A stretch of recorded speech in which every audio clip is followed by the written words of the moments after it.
This is J. Krishnamurti's first public talk in London, 1961. I think we must be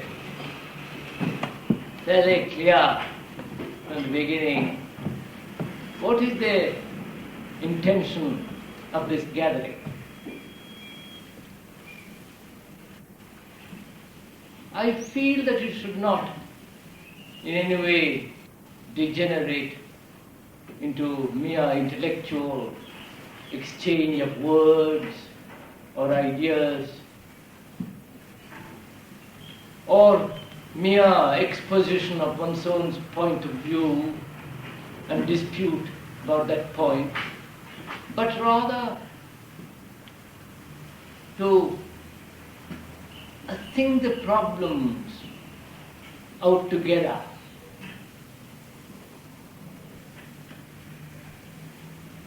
To not merely watch as at a football, several people acting and playing, but rather take part, each one of us, in the discussion. I mean by discussion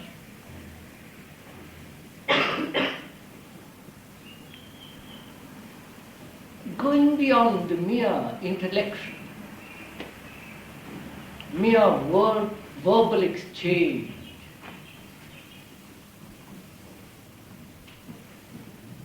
penetrating rather deeply, if we can, into the many problems, not only of the individual, but of the collective. And if it is possible to go beyond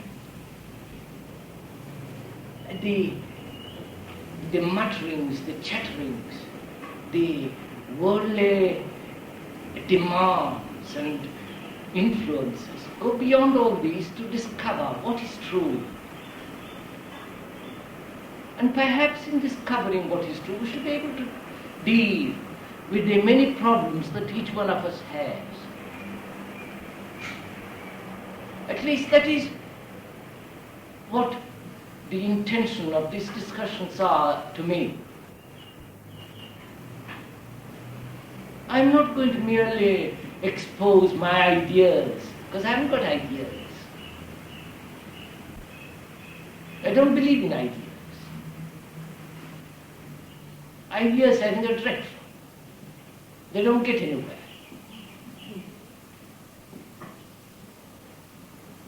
Because ideas are mere expression of one's own conditioning, one's own limitation. And to quarrel about those ideas, who is right and who is wrong, seems to me so utterly futile.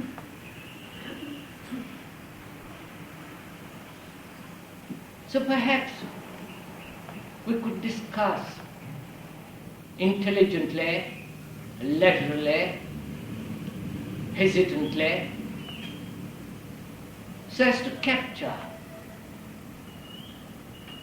the whole significance of life existence, what it's all about.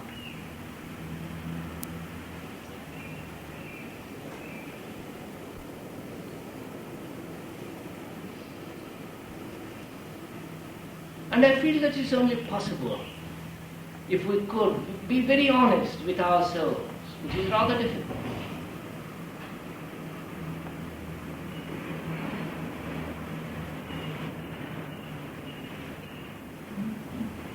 It should be really, this discussion, an exposition of ourselves, exposing ourselves to ourselves rather than to somebody else.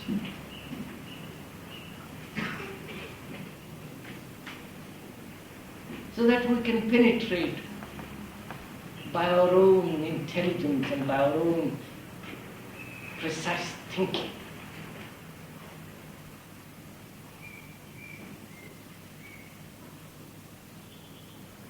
Penetrating to something more worthwhile.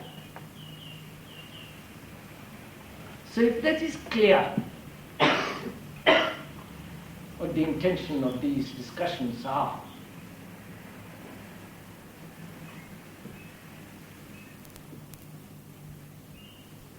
And if I may be allowed, if you will allow me, I'll expose a little bit before we start discussing.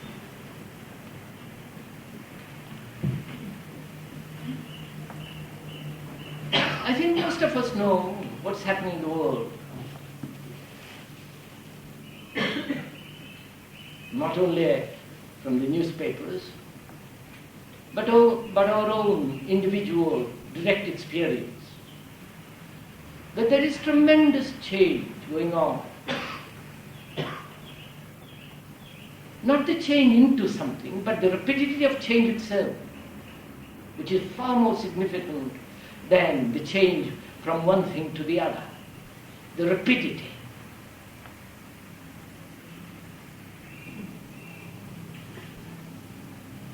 Not only in one's own life, but in the life of the collective, the national. But also in the world, among the various peoples of the world.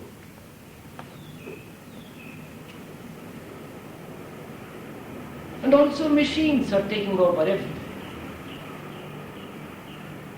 The electronic brains, the computers.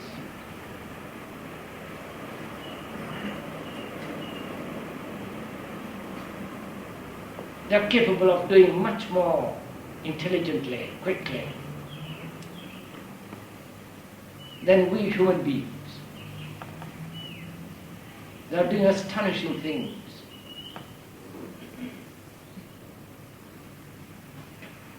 They will presently create machines which will be as intelligent as us. They are investigating the question of intelligence, how to bring about machines that will create further machines without the interference of man. So man is being gradually eliminated.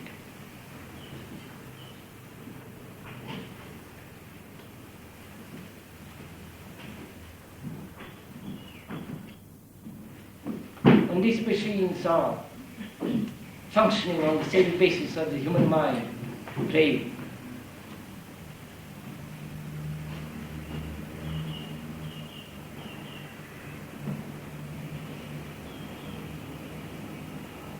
Probably they'll be able to compose, write poems, paint. A monkey has painted pictures, and so on, so on, so on. There's extraordinary change.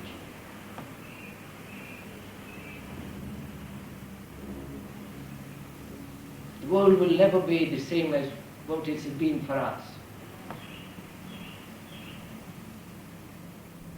And I think we are aware of all that. And I'm not at all sure we are aware of our relationship to this whole process.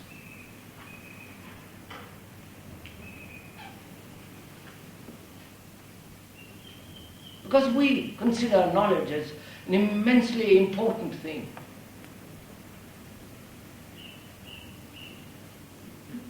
And the machines are capable of much vaster knowledge.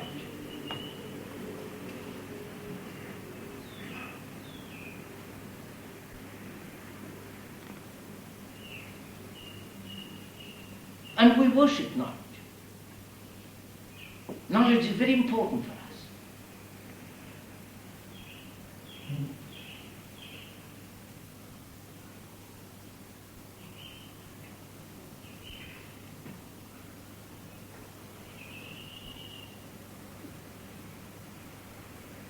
And that's one side of the problem. Then there is the threat of war, threat of communism or fascism and all the rest of it.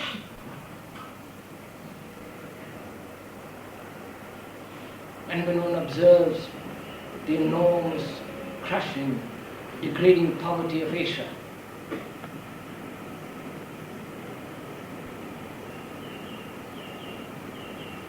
and human beings seeking a system which will solve that problem.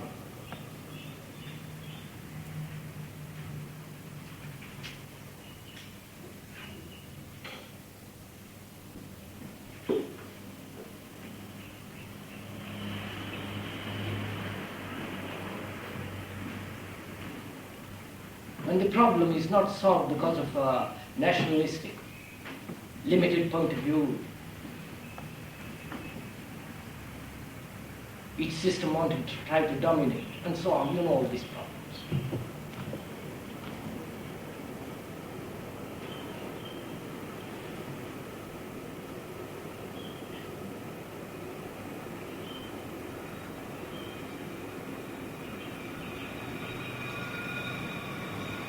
And to meet all these problems differently, from a totally different point of view, it seems to me that a revolution is necessary. Not the communist or the socialist or the capitalist or the American or the Chinese revolution, but an inward revolution, a completely new mind.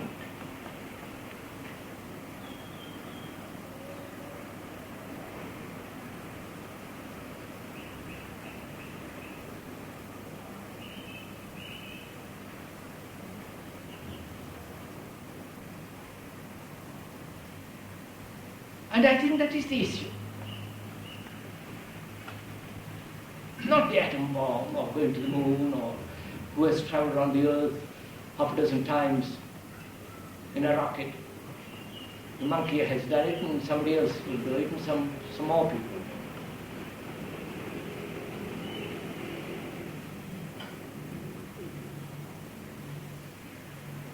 But it seems to me, given all these incidents and accidents, to meet them one must have a totally different mind.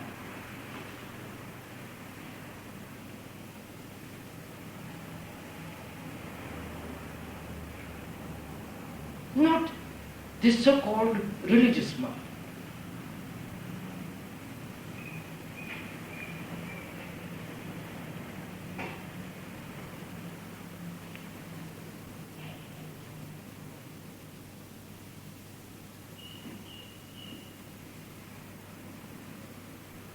Religious mind, religion which is organized, which is accepted here in the West and in the East. Believe in God.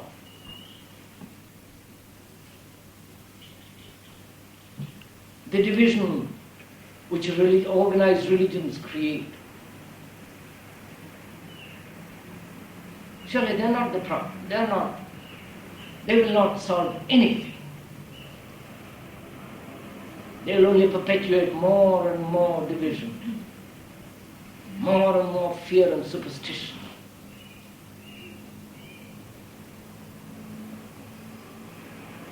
And belonging to one group or to another group, to one society or another society, to a particular form of belief, to a pattern of action, and all these absurd divisions and limitations surely are not going to solve the immense problem.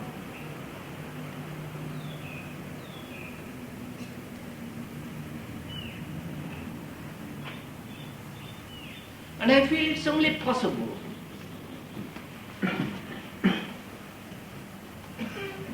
that not only to meet these issues, but also to enter into something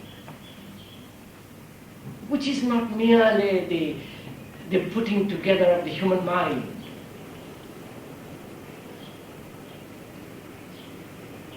which is always within the bondage of time.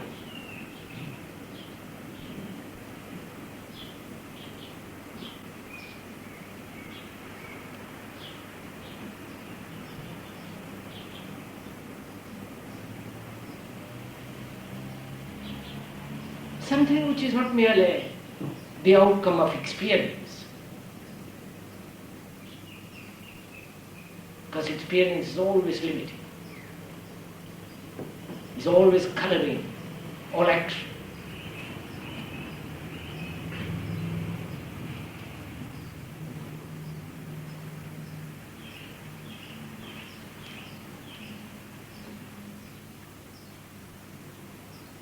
To go beyond, if it is possible for the mind, beyond the frontiers of the mind, of time,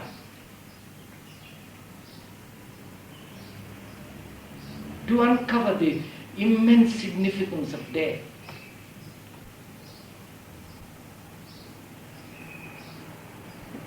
which means really to unravel what it is to live.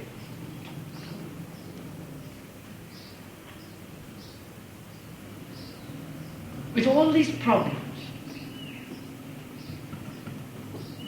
it seems to me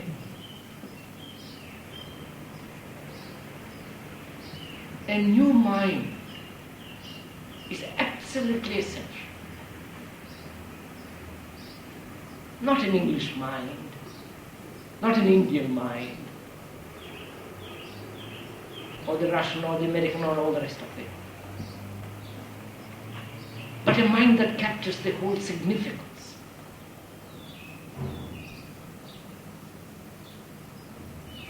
It has broken down the conditions, the barriers, the nationalities, goes beyond the words of which it is a slave.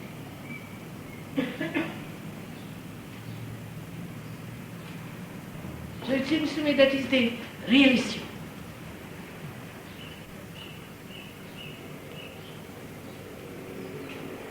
That's the real challenge.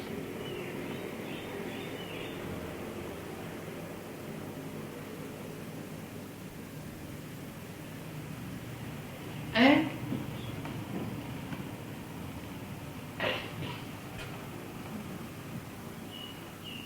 how is one to come by it?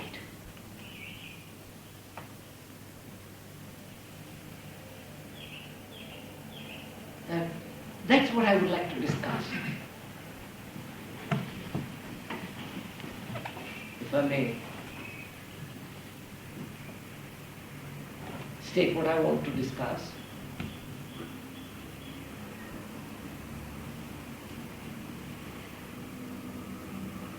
That's how I would like to find out. I would like to discuss intelligently and, precisely. Without sentiment, without parables. To find out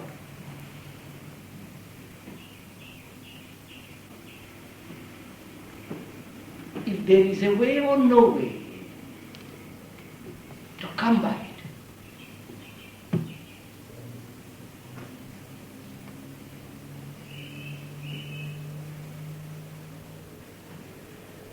If there is a path, a discipline, a course, a method, a system, all those systems, methods, disciplines, ideas has to completely go overboard, completely to be wiped away from the mind.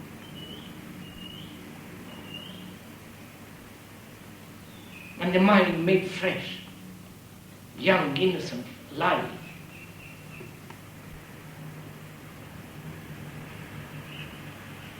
Now, how is this possible? And I hope you want to discuss the same thing as I do. If you don't, doesn't matter, we'll discuss something else.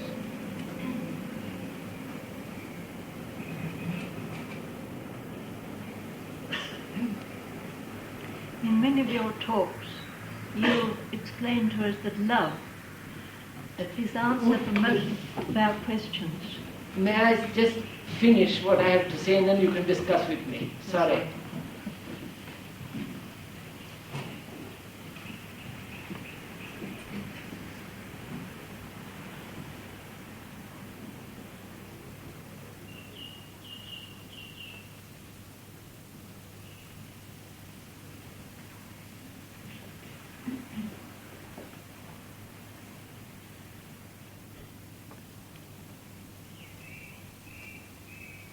I'm not I'm not the only person here to talk, but you will talk presently, please. But let me carry on a little bit, unfold a little bit more, then we can set the ball rolling.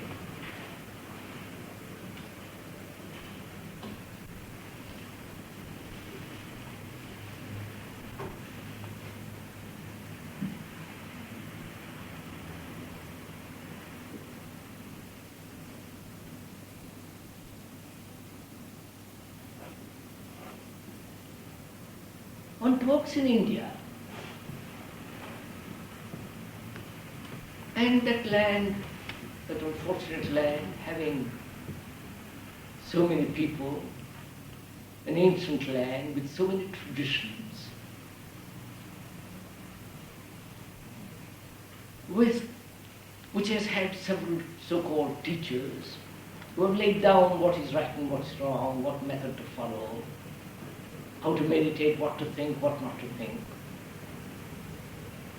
They are bound. They are held in their pattern of thinking. And here too in the West, the same process is going on.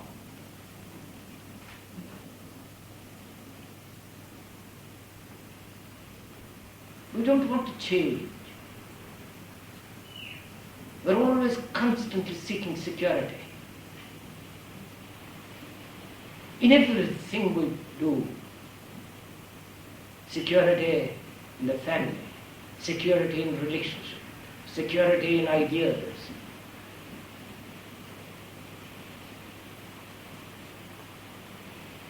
We want to be sure.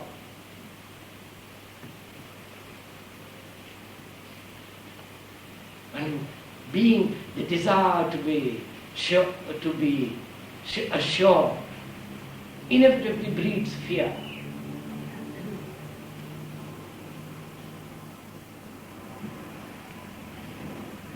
And fear brings about guilt and anxiety.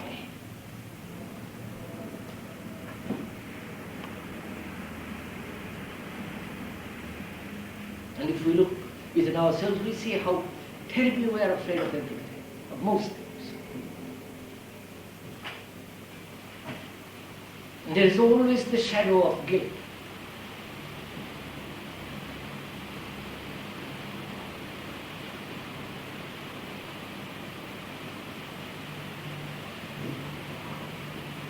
You know, in India, put on a clean cloth makes you feel guilty. To have one square meal makes you feel guilty. Because there's poverty, dirt, squalor, misery.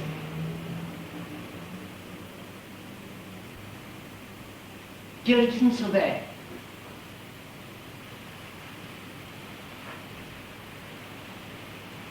The welfare state, jobs, there's physical security. But one has other forms of guilt and anxieties. We know all this. But unfortunately we don't know how to shake ourselves away from all this. Shake this off, throw them off. So that our mind is again fresh, innocent and young.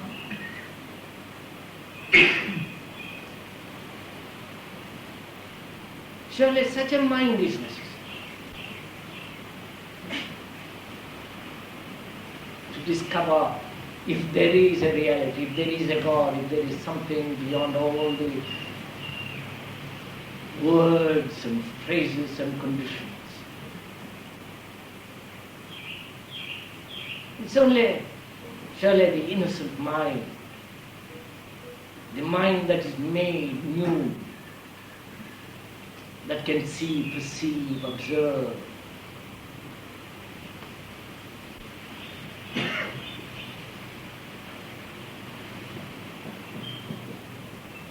So,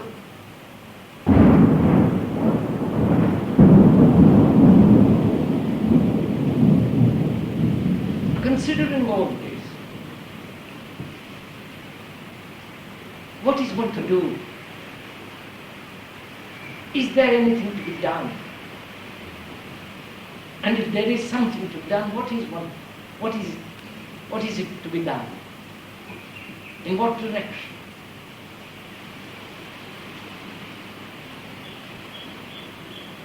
I do not know if you are following what I am talking about. If what I am talking about has any meaning to you at all.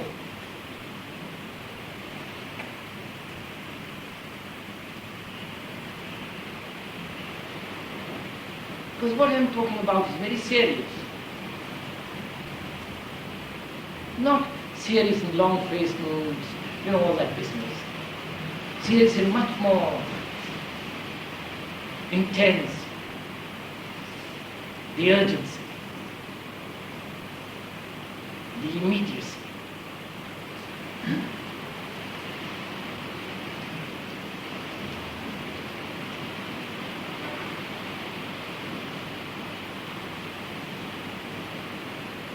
And how is one?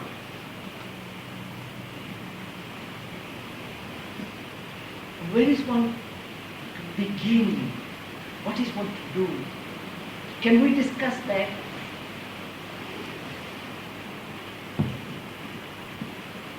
That is, if you also feel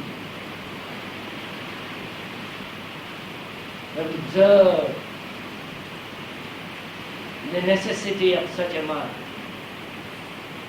Now you might ask, what do you mean by mind?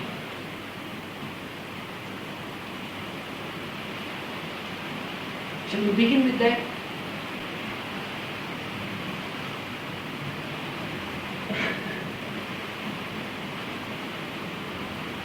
Right?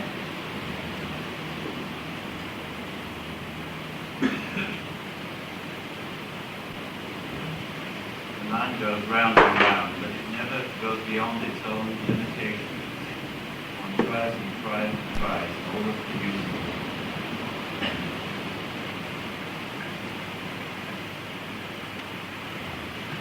The gentleman says mind goes round and round, never beyond its limitation. I don't think so. Now, wait a minute, let's discuss this, because I don't want question and answer meetings.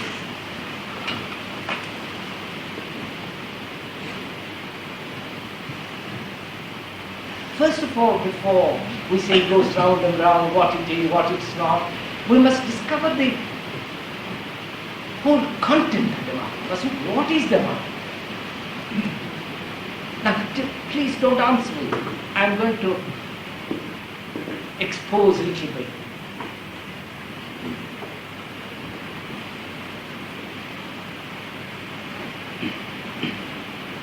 What is the mind? And how do we answer to a question of that kind?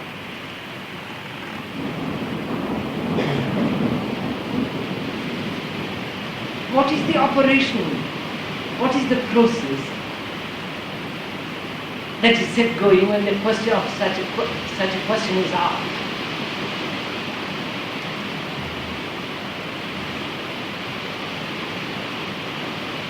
Please observe your own mind, not wait for me to answer. I'll put to you a question. What is the mind? Now, how do you begin to respond? And what is responding?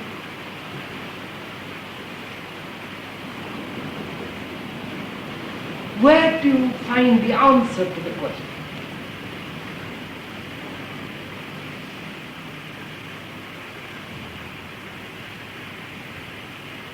Which brings up a point, if I may go on, which is, how do you observe a thing?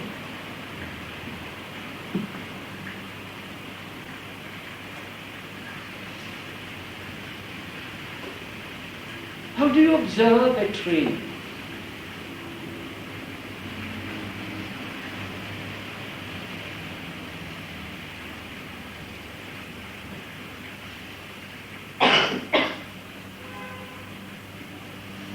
Do you observe the totality, the wholeness of the tree, or merely the surface of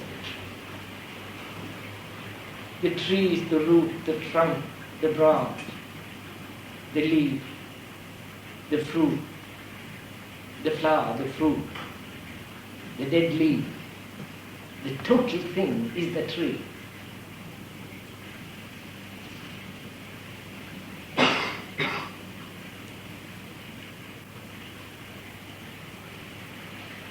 How do you observe a total thing?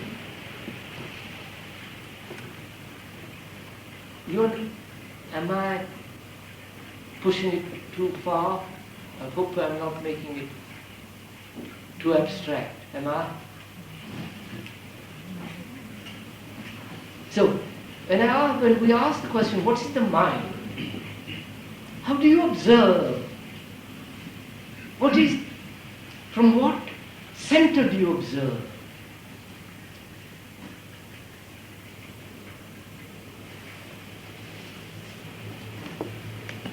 There is a challenge. And how do you respond to that challenge? From what center? From what background?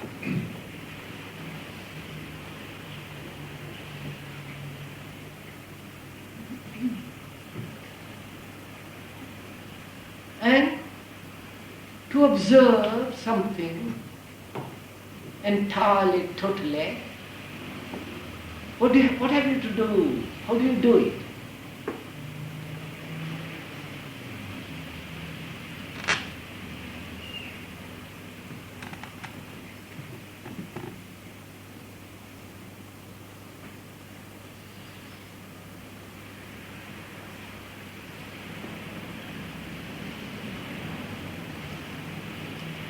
To look with comprehension and not with the mind. The gentleman says one has to look with comprehension, not with the mind. Now what do we mean by comprehension? I'm not quibbling with words. Don't, if I may suggest, don't introduce one set of words for another set of words. So please, let's go together a little bit. Now what do we mean by observing? What do we mean by seeing, perceiving?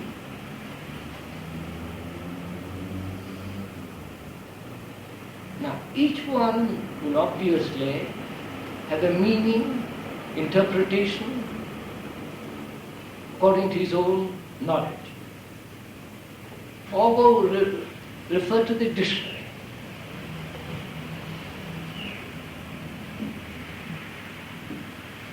When we use the word see, what do we mean by it?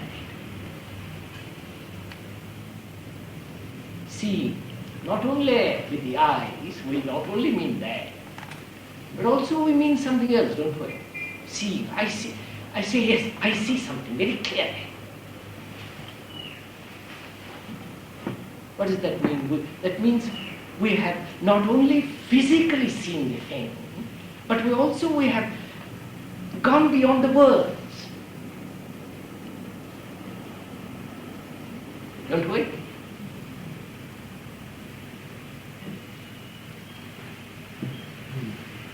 I see that nationalism is the most stupid form of emotionalism. Without any rationality, without any sense. I see, please, not you.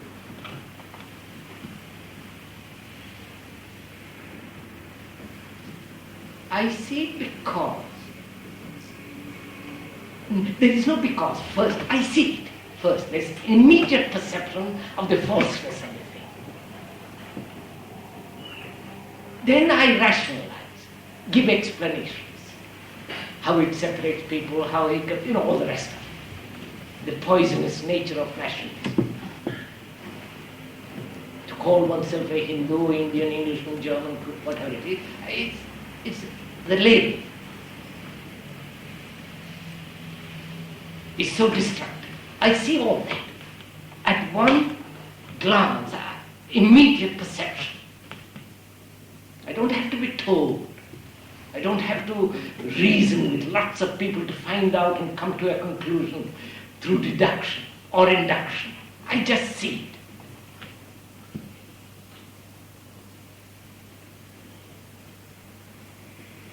As I see it belong to any organized religion, is really the most corruptive, destructive existence.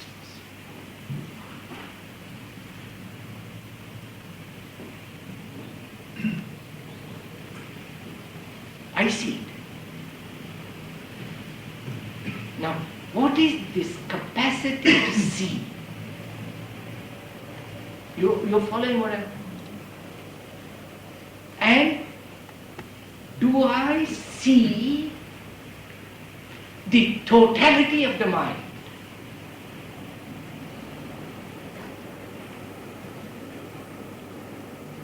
Not the segments of the mind, not the intellectual part, the emotional part, the part that retains knowledge and uses knowledge, the part which is ambitious, which is contradicting itself not to be ambitious, and so on, so on.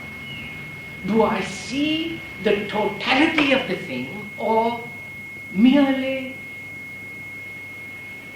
waiting for someone to tell me what the mind is?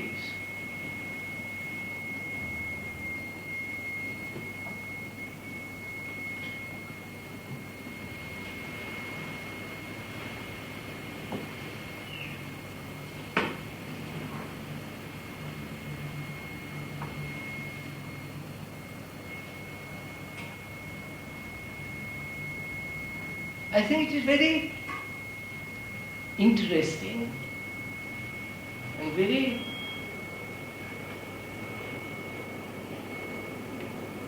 profitable, if I may use that word, in a world of commercialism. If we could find out for ourselves, each one of us, what we mean by seeing. You know, I don't have to be told when I'm hungry. I know I'm hungry.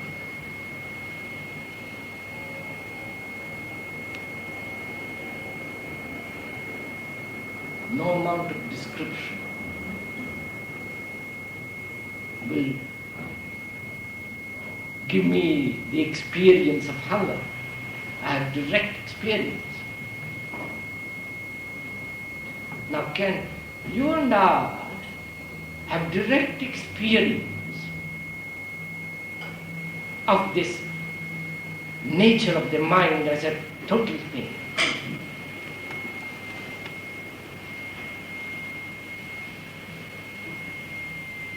And when you do have an experience of something as a whole, as a total thing, is there a center from which it is being experienced?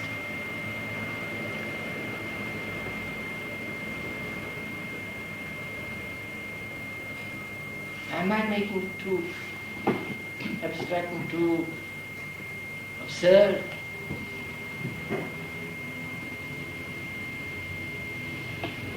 Let me put it, am I talking too much? No, I know.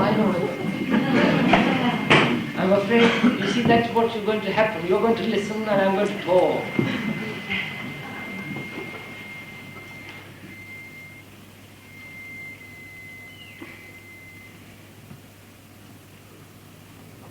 And that will become most destructive to you, not to me.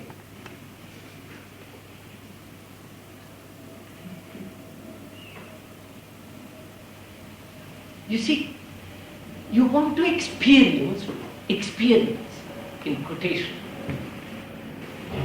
What do you mean by you want to experience the totality of the mind? Isn't it? When you say I want to see, you mean really I want to experience the totality of anything.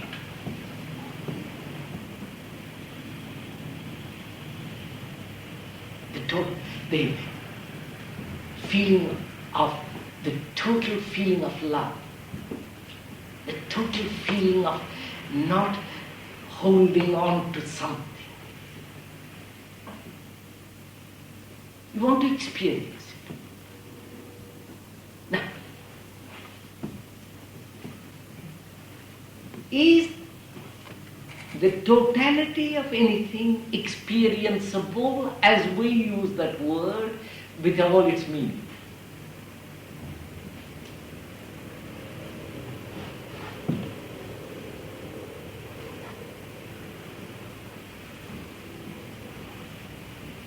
You see, when we want to experience, then it is translated in terms of what has already been experienced. Sava? I mean, that goes.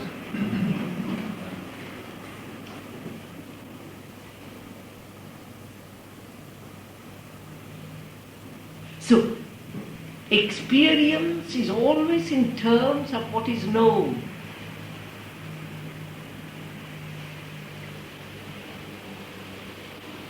And if you have never experienced the totality of the mind, never experienced it, how will you know what the totality of the mind is? You see the problem? No, don't, please, this involves a great deal. It is not just agreeing with me.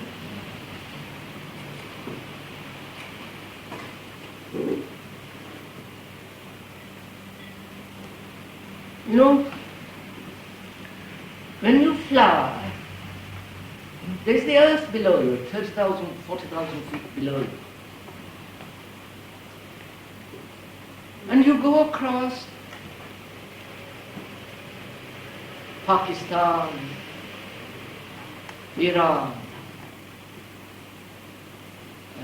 Middle East, Crete, Italy, France, England, America, and all the rest of it. They're all divided.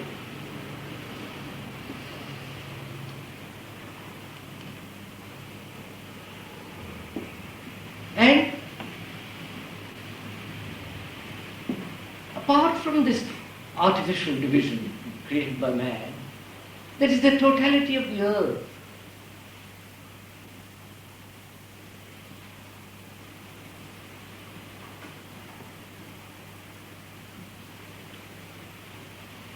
To feel this whole earth,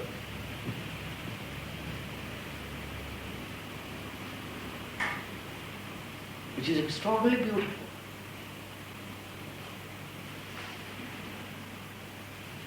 Now, to feel the quality of the totality,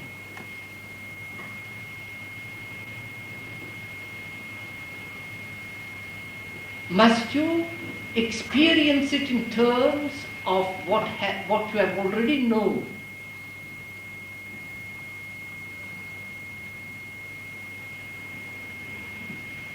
Or is it something that is not experienceable as a thing that you can recognize?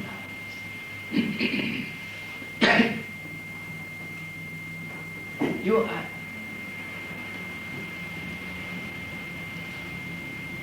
Am I going too fast into the question, or would you? You see, we are asking ourselves, what is the mind? Now, how do you find out? What is the mind? The mind is the capacity to recognize, to hold knowledge as memory, which is the accumulated experiences of centuries of human endeavor, conflict, being, and the individual experiences in relation with the past to the present, the capacity to design, to communicate,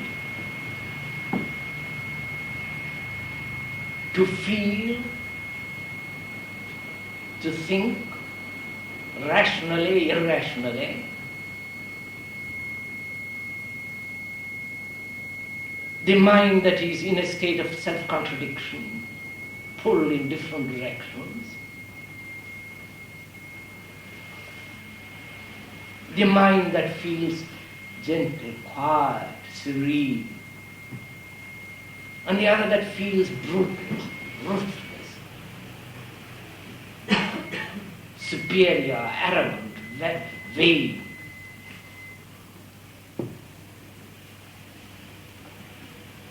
The mind that says that I am the English and is the filthy Dago or the Indian. The mind that is in contradiction within itself.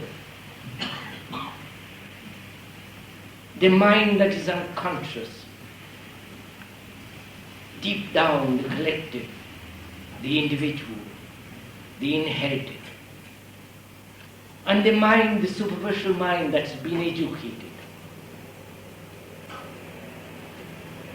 According to certain techniques, certain knowledge, certain ways of behavior and action. The mind that is seeking, searching, wanting, permanency, security. The mind that's always has hope, and within it always the sense of frustration, failure, despair.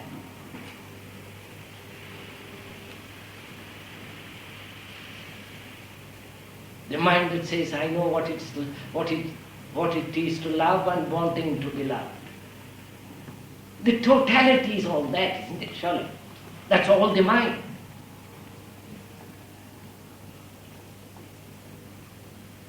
Which animals have and you and I have. Animals less and perhaps we have more.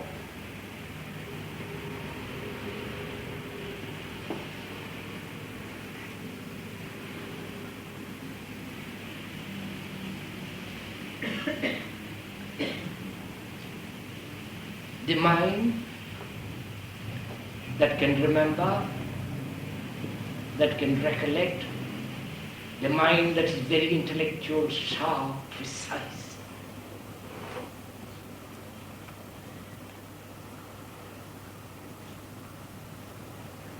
And the mind that says it must go beyond all this, must reach somewhere, must experience a totality, a timeless, an immeasurable state. So that's all the mind.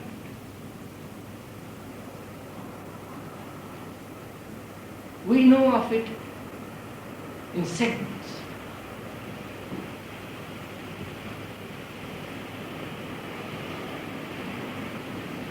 We know of it when we are jealous, angry, hateful.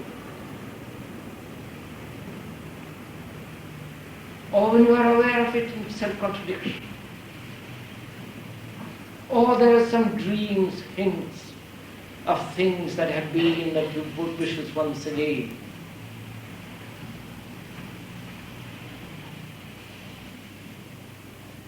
That's all the mind.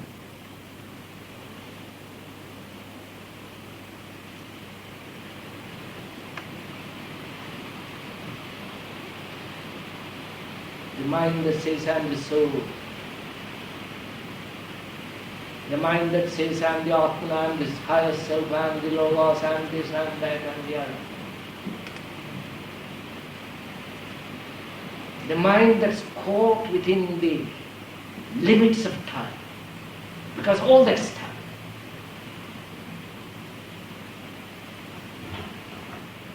And the mind that's slave to words. Like the English are slave to the word, the Queen, the Christ. And the Indian is slave to his set of words.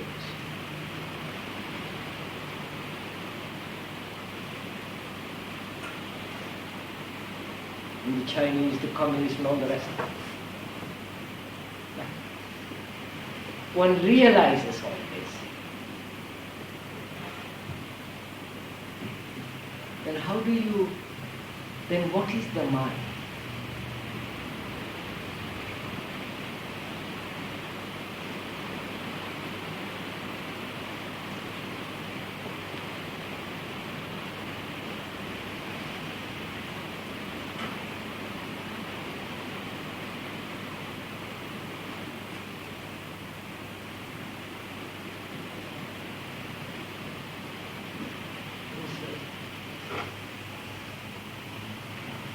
discuss the whole thing.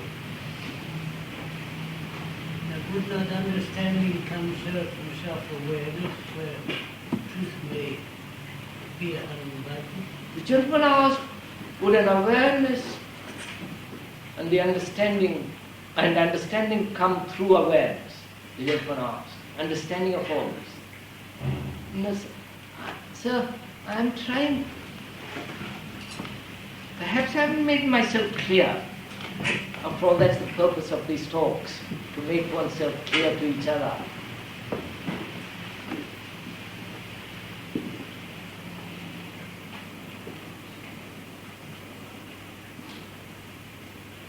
You see, sir,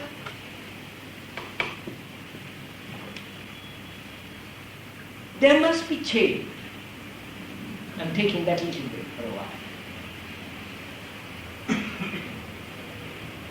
A calculated change is no change at all.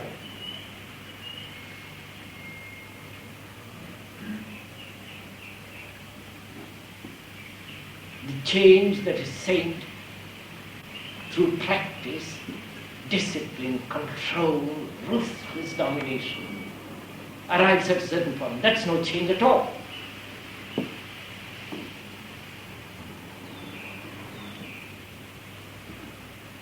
Because it's mere continuity of the same thing in a different way, under different guise, different clothing. And there must be change radically and immediately. That's the only change.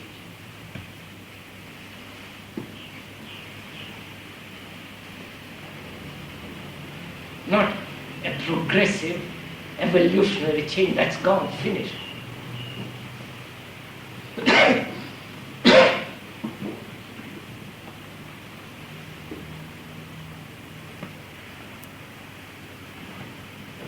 How is the mind to come to that change so that it has wiped away everything?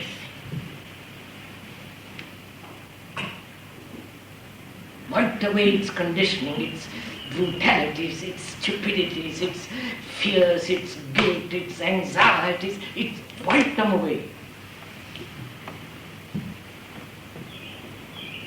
So that it's new.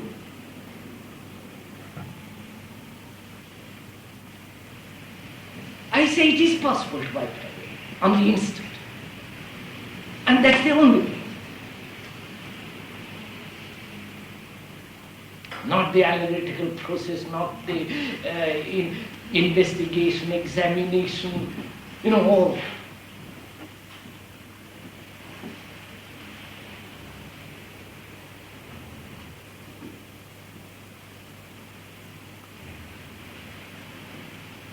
To wipe the slate clean with one stroke. Don't translate it as the grace of God. Don't say it's not possible for me, but it's possible for somebody. Then we are not facing the issue. Then we are avoiding. That's why I said at the beginning, you need very clear, precise thinking, a ruthless inquiry.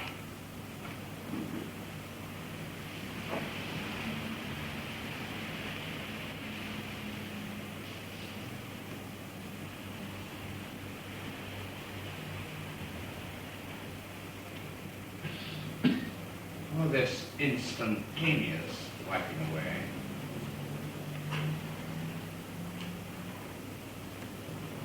there can be no thought. Yes, sir, but how is it to be done? What is the action? You understand, sir? That's what I mean. You know very well what's happening in the world. And much better that you know than I do, because I don't read newspapers. I know what's happening. Because I travel, I see people, big ones and little ones and all the rest of it. You know what's happening. And there must be a tremendous revolution within you.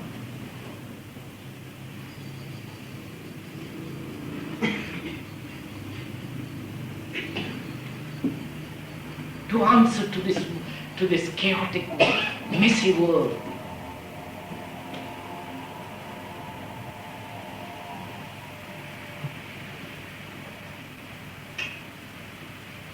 And as I said, it is possible.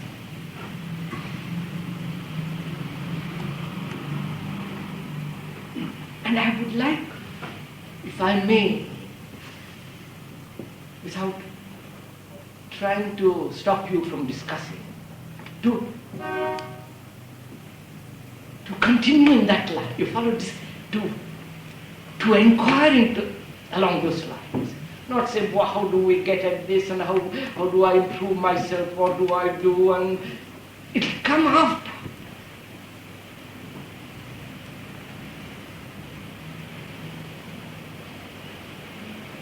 What action should I do with the atomic bomb? Should I, all the rest of it. The movement, Bertrand Russell movement, or this movement, leave all those aside for the moment and let us pay attention to this one thing and pursue it to the end.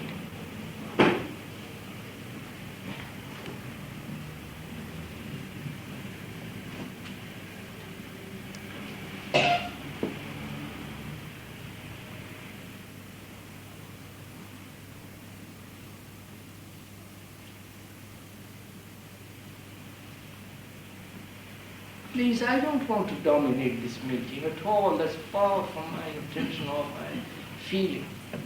Because I'm nobody, it doesn't interest me. That's irrelevant. Isn't that also your problem? Whether we're young or old, isn't that your problem? I think this is a dominant problem of all of us. Yes, sir. If that is the problem, what do we do? How do we capture this thing? That is a standing point. It's something we seem to be trying to grasp and can't. No, when we try to grasp, when we try to capture something, surely we are already translating in terms of the old.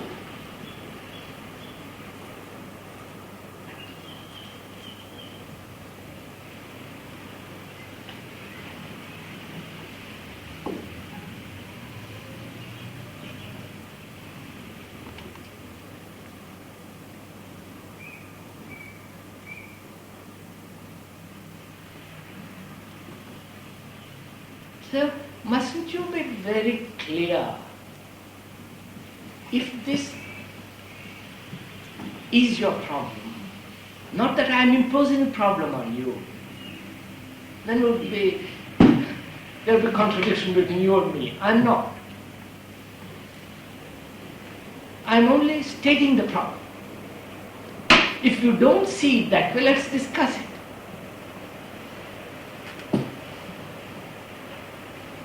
But if you do see it that way,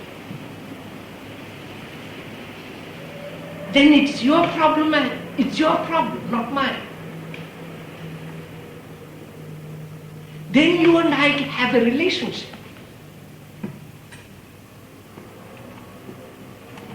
Then we are in contact with each other to find out an answer to it. But if I'm merely imposing it on you, and you say, well, Joe, that man is this and that and the other thing, then there is no relationship.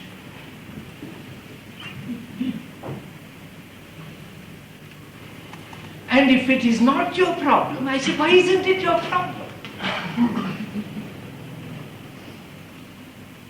You follow? Because look what is happening in the world.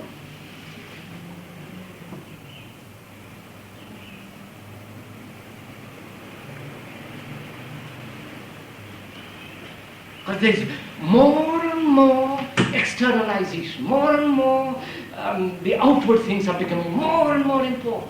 Going to the moon, who goes up to the moon, infantile things are becoming tremendously important.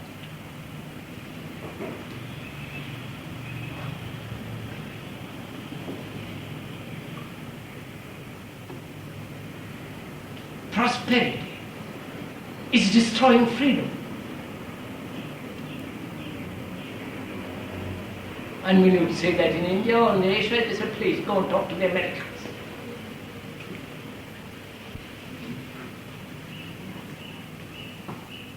Because everybody wants prosperity. Food, clothing, shelter. Must have it. Inevitable. But that's in the whole works.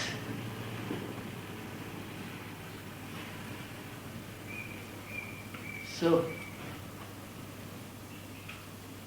if it is your problem as well as the speakers, it's not a problem to me because I've gone into it and all the rest of it. If it is a problem to all of us, then how do we answer it? How do we set about?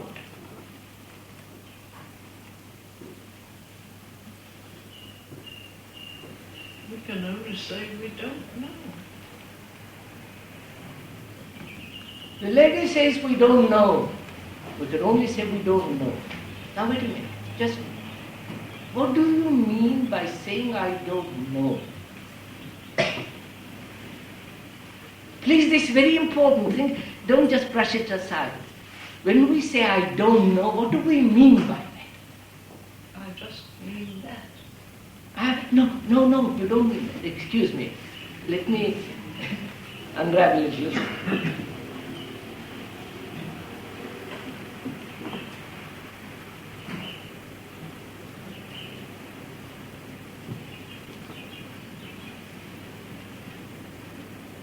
You know, there are different states of knowing and not knowing.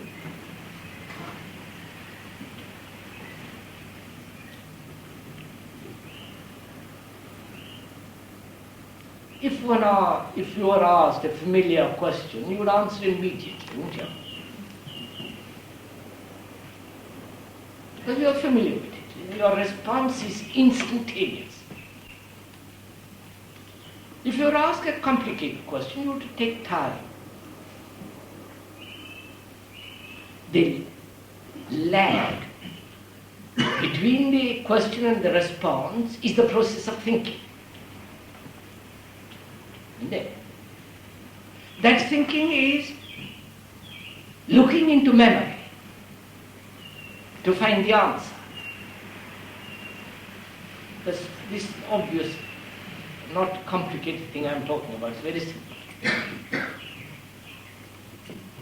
The time interval between the question and the answer is the process of so-called thinking, which is the response of memory.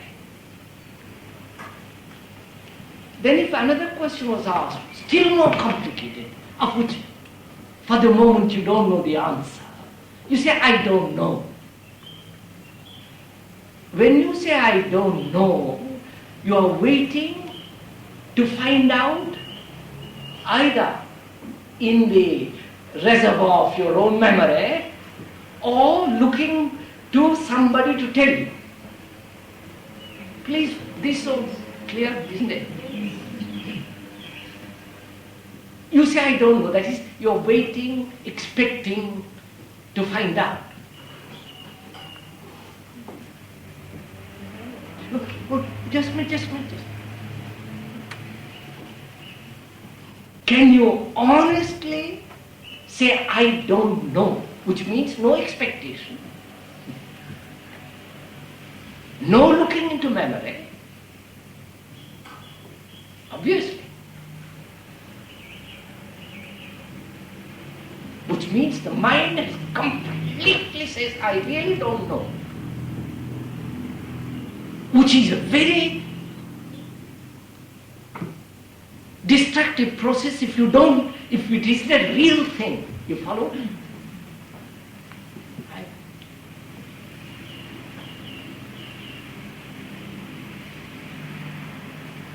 So there are different states of saying, states in which you say, I don't know.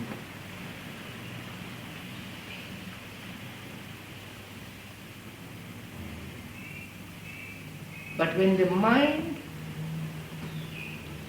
is inquiring into this question, what is, how to bring about by what means, by how does it come about that there is a new mind? You can't say, I don't know. You follow? Either you're saying, I don't know because you're waiting for me to tell you, or you don't know. Therefore, there is no expectation. Therefore, there is no state of wanting to experience that state. You follow what I mean?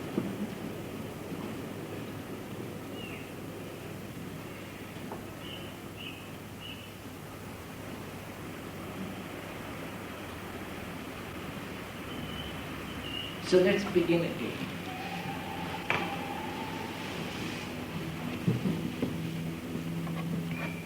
As I say,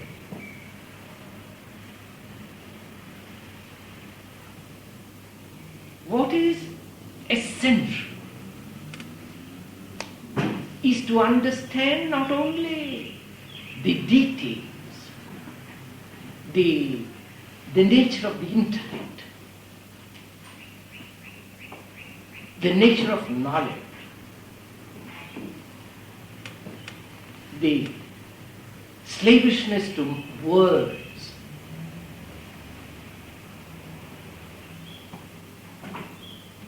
the to realize what is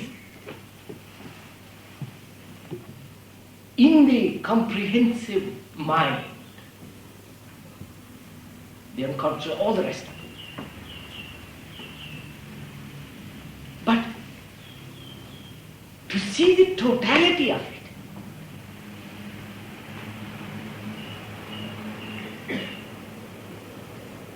and to perceive the totality of something, there cannot be an observer which is observing. I think this is a little bit too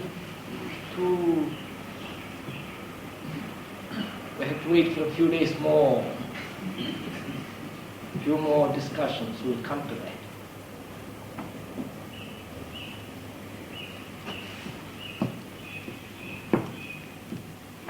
See, and I feel that what is important is the understanding of what is perceiving, seeing, observing.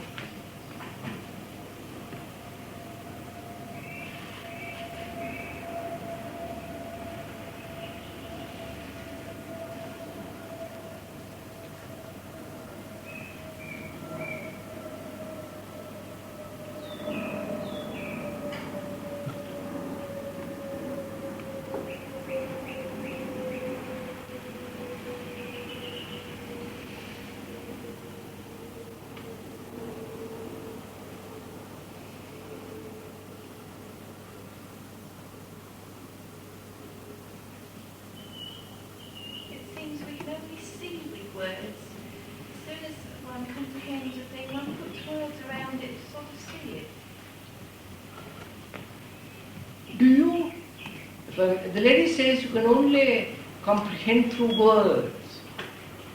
And one moment we understand something, we clothe it in words. Do you understand through words?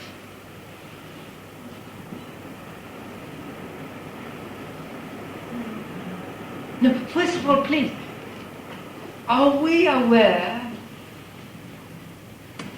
how slavish we are to words? Huh? First of all, are we aware of that? India, Russia, God, love. Aren't we slave to these words?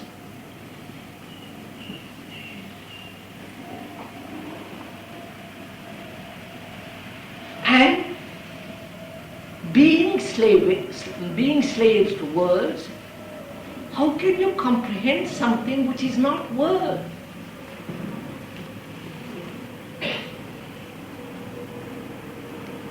Because something totally is not word. I don't know if you... Love, for example, that word, misused, corrupt, divided as the divine, sexual, all that, We are slave to that word.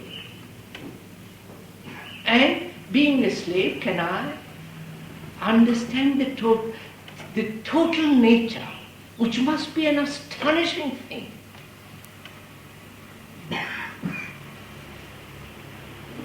of that word? The meaning, the significance that the whole universe is contained in that word.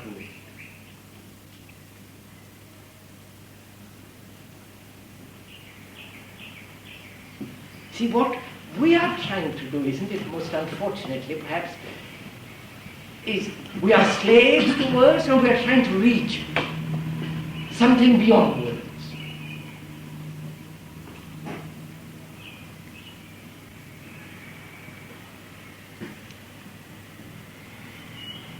And to uproot, to shatter the words and be free of words.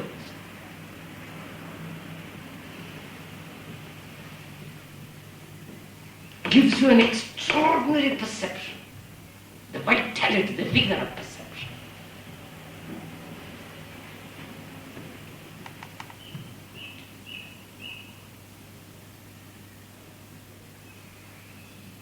And to be free of word, will you take time? We'll say, I better think about it. I must be aware, I must practice awareness, I will meditate, I will read Bertrand Russell and say words are necessary in social community.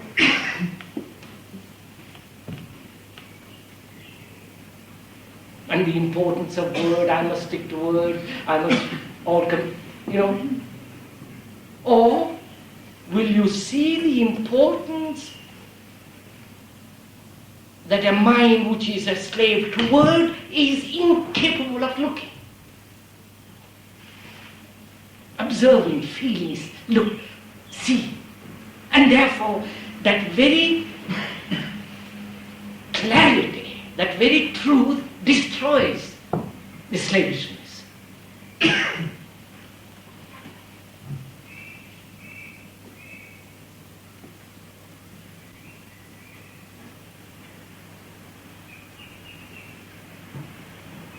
I'm sorry to put so much emphasis.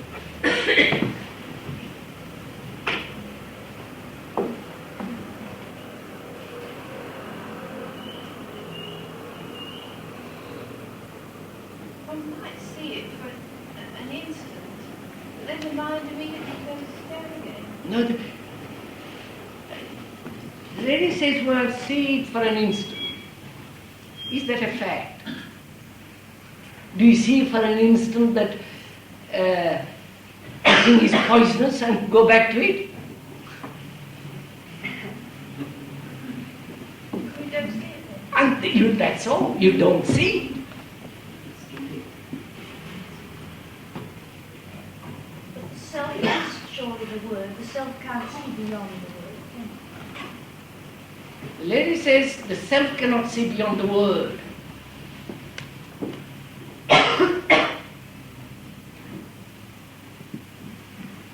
You see, the moment you introduce the word self, we have to go into that whole question of what is the self. But we're trying to,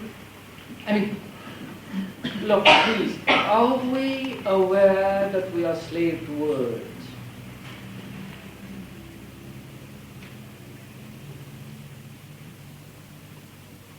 You know, don't you? Huh? You know you are slave to words, do you? Yes. No, wait, then what happens? Then what happens? You wonder what you can do about it. Is that all? Do you sit and meditate about it and play around? Or do you say, by Jove, here, I've never realized that I am a slave to words, and bang, finished.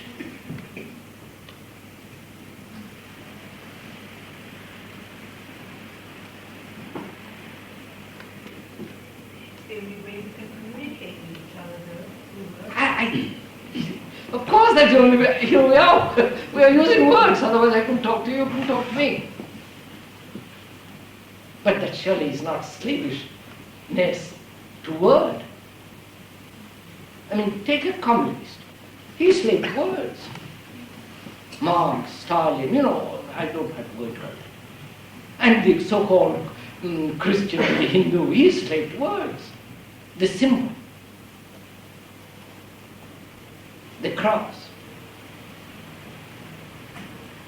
and the whole world built around that word. Go to Rome, go anywhere, you'll see just the word.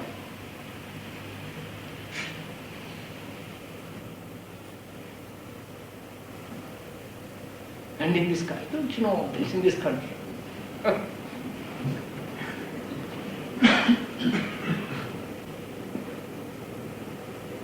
So, we better stop. So I'm just saying, we'll continue on the day after tomorrow, isn't it? Yes, day after tomorrow, isn't it?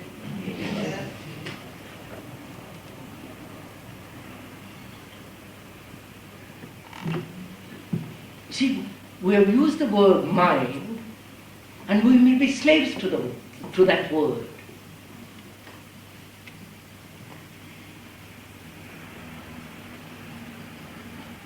And we worship the word mind. Oh, he's a brilliant mind. He's very clever.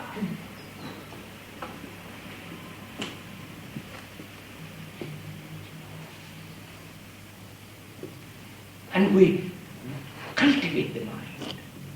All our education is the cultivation of the mind.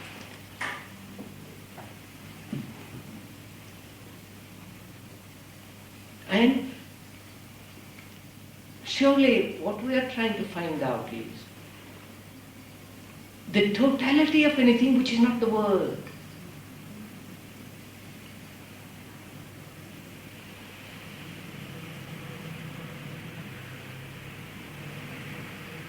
The feeling that you embrace the whole thing without barrier of the word. Don't you know?